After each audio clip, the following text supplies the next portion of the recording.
Bonjour et bienvenue au Minute Marché de Generali Investment Europe en compagnie, comme toujours, de Marc Faber. Marc, bonjour. Bonjour Bogdan. Vous allez bien? Très très bien, merci.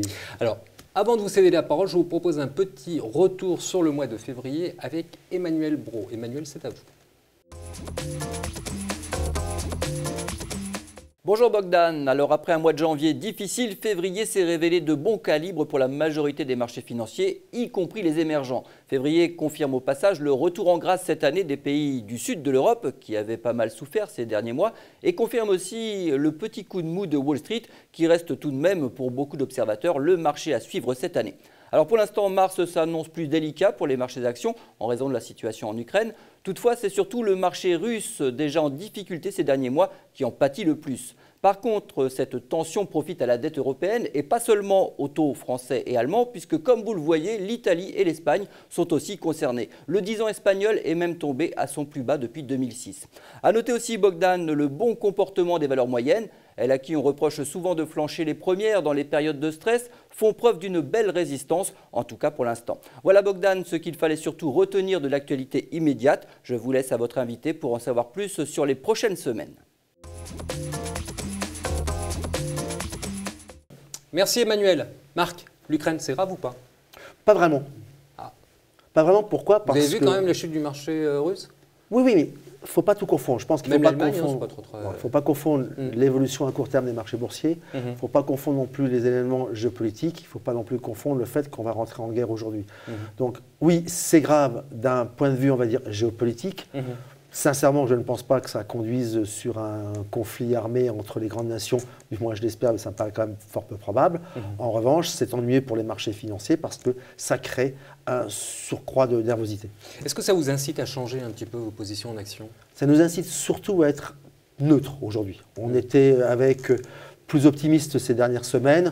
Aujourd'hui, on revient à une certaine En février, vous avez eu raison. Hein. J'étais sceptique et c'est vrai, le marché vous a donné raison. Mais mars, quand même, là, il se passe des choses. Donc... Mars, non, vous ne bougez pas, vous.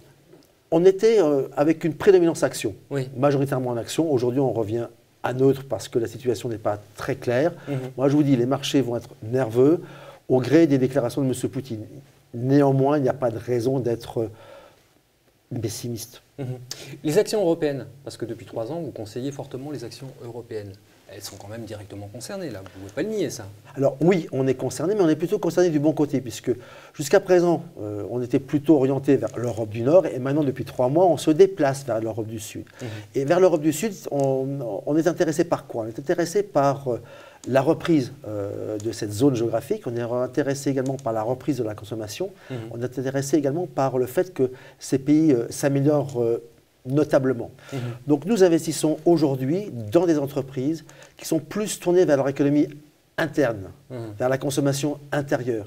Donc pour nous, il n'y a pas de dégâts collatéraux pour l'instant. Donc vous ne bougez pas pour l'instant? Pour l'instant, on malgré reste... tout ce qui se passe, vous ne bougez pas? Je vous dis, on est neutre sur la zone géographique, on est neutre sur le positionnement action et on reste positif sur l'évolution de l'Europe du Sud.